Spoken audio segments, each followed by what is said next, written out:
Pada tanggal 30 November tahun 2025, Ayumi Hamasaki itu mengunggah 9 foto konsernya yang berada di Shanghai. Lah, kok tidak ada penontonnya? Kenapa? Dia kan artis solo wanita Jepang dengan penjualan album tertinggi sepanjang masa. Sampai detik ini belum ada yang bisa nyamahin rekornya. Kok bisa ya konsernya legenda hidup itu kosong melompong seperti itu? Apa mungkin pada saat foto diambil itu semua penontonnya pada ke toilet? Nah, mereka itu jauh-jauh datang ke lokasi itu mau nonton Ayumi atau mau nonton toilet? 大家好，我叫 Intan， 欢迎来到我的频道 Dynasty 消息。Sebelumnya Intan mau membacakan pesan yang masuk via Saweria dari Benny. Terima kasih, ya terima kasih balik. Oke, buat teman-teman yang mau mendukung channel ini, teman-teman bisa mendukung via Saweria yang linknya ada di deskripsi ya. Di Saweria atau PayPal teman-teman nanti bisa nulis message yang mana Intan akan bacakan message itu di video berikutnya. Okay, let's start! Kenal maka tak sayang. Sebelum kita masuk ke case konser yang kosong melompong kayak gitu, kita kenalan dulu yuk sama Ayumi Hamasaki. Siapa tahu ada teman-teman di sini yang nggak tahu siapa itu Ayumi Hamasaki.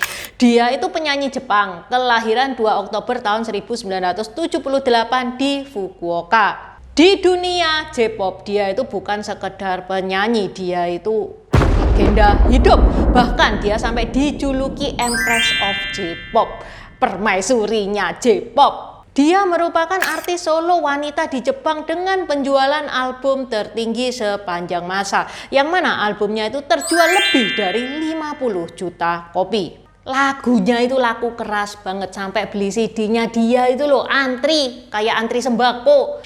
Lagu-lagunya kayak M, Dearest, Season, Evolution itu bukan cuman hit, tapi juga jadi soundtrack animasi atau film-film terkenal di Jepang. Pada tahun 2000-an, stylenya, wah, nggak usah ditanya. Rambutnya cewek-cewek Jepang, kostumnya itu ngikutin stylenya Ayumi semua. Dia kayak jadi trendsetter gitu.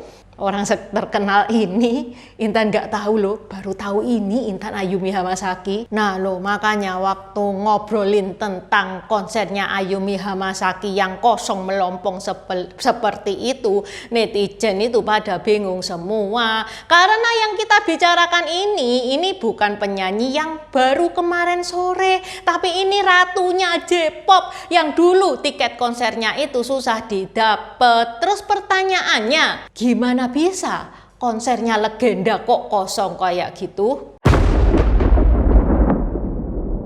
Jadi ceritanya pada tanggal 29 November kemarin, Ayumi ini memang dijadwalkan untuk manggung di Shanghai, di Oriental Sports Center Shanghai, venue besar dengan kapasitas 14.000 penonton. Tiketnya sold out, ludes tidak tersisa. Ayumi menyeberangi lautan dengan 100 krunya. 100 kru itu termasuk penari, band, styling, lighting, personal asistennya dia yang nanyain dia sudah makan belum, sudah minum belum. Itu tadi baru kru Jepang, belum termasuk 100 orang kru dari China sendiri yang terlibat ya, termasuk IO, penjual tiket, satpam, teknisi, wis pokoknya yang terlibat di konsernya Ayumi itu sekitar 200 orangan.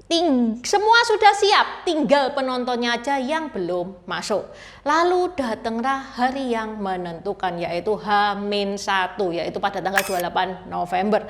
Pagi-pagi staf kunci itu dikumpulkan secara mendadak. Suasananya itu bagaikan meeting darurat kantor, dan disitulah mereka mendapatkan kabar bahwa konser Ayumi terpaksa dibatalkan. Ternyata alasannya bukan teknis, bukan cuaca, bukan Ayumi sakit pinggang, tapi karena masalah politik. Jadi ini masih berkaitan ya dengan komentar dari Perdana Menteri Jepang Sanae Takaichi pada tanggal 7 November kemarin, yang mana statementnya Perdana Menteri Jepang ini ngebikin China itu tersinggung, ngebikin China itu ngamuk. Ya udah, ini salah satu akibatnya. Kalau teman-teman pengen tahu detailnya Perdana Menteri Jepang itu ngapain, Intan pernah bahas minggu lalu, ini linknya di deskripsi juga sudah Intan taruh. Sekarang kita masuk ke part paling absurd.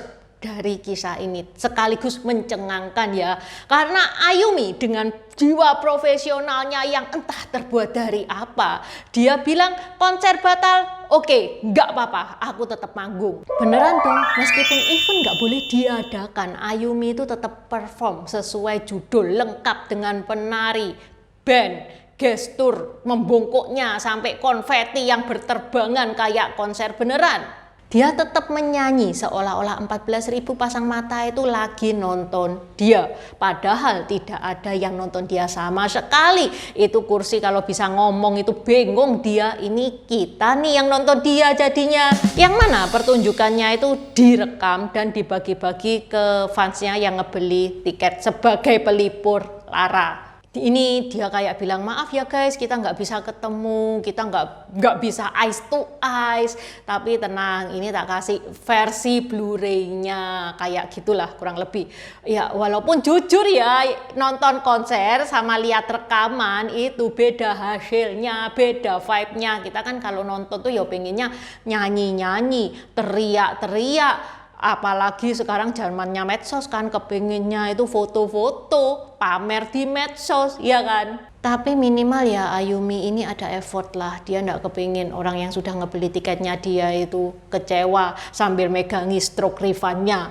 Di sisi profesionalitas, wah ini levelnya itu sudah level dewa panggung ini Ayumi, dedikasinya luar biasa. Ini kalau Ayumi ini gengsi, nggak akan terjadi nih kayak gini. Toh ya itu konser, bukan salahnya dia kok batal. Pada tanggal 30 November Ayumi itu nge-push konsernya dia yang tidak ada penontonnya itu. Dia sambil ngasih quote, dengan 14.000 kursi kosong tetapi merasakan begitu banyak cinta dari para asisten dan fans di seluruh dunia. Ini merupakan perform yang tak terlupakan bagi saya. Nah, kabar konser kosong ini itu menggugah hati pemerintah Taiwan. Jadi menurut Fokus Taiwan, pemerintah kota Taipei itu mengundang Ayumi untuk konser di Taiwan. Ayo Ayumi, konser aja di Taiwan. Aku akan memfasilitasi, aku nggak akan membatal-batalkan kayak pihak sono. Aku akan mendukung kamu sepenuhnya untuk konser di Taiwan. Bahkan wali kota Kaohsiung itu ikut berkomentar, konser dan acara-acara budaya itu seharusnya tidak jadi korban campur tangan politik. Ya bahasanya halus sih, tapi vibe-nya ya sarkas banget ya, kayak orang mau manggung kok diributin dengan masalah politik, kurang lebih kayak gitu. Terus gimana tanggapan Ayumi? Ayumi itu ya dia ngambil jalur aman ya, dia minta maaf, dan kalau ditanya tanggapannya itu kayak gimana, dia no comment. Aku nggak ngerti apa-apa soal politik, aku bukan orang politik, aku nggak mau komentar. Ini versi elegannya itu kayak, wis aku tuh nggak mau salah ngomong, dan ini adalah jawaban yang bijak banget ya, daripada omongannya dia itu nanti jadi trending topik. Toh ya Ayumi meskipun orang Jepang fansnya itu di China itu banyak. Jadi sampai sekarang Ayumi itu belum ada kabar apakah dia menerima undangan pemerintah Taiwan. Tapi kalau menurut Intan kok dia nggak bakal nerima ya, soalnya kan situasinya lagi panas seperti ini. Taiwan kan juga ikut berpartisipasi itu atas panasnya konflik itu. Jadi ya Ayumi ini kayaknya milih jalan yang aman dulu. Dia nggak mau salah langkah kebawa sama arus drama politik. Oke, sampai di sini dulu bahasan Intan hari ini. Terima kasih udah nonton channel ini sampai habis. Dukung aku terus berkarya dengan klik subscribe dan bunyikan lonceng di bawah ya guys.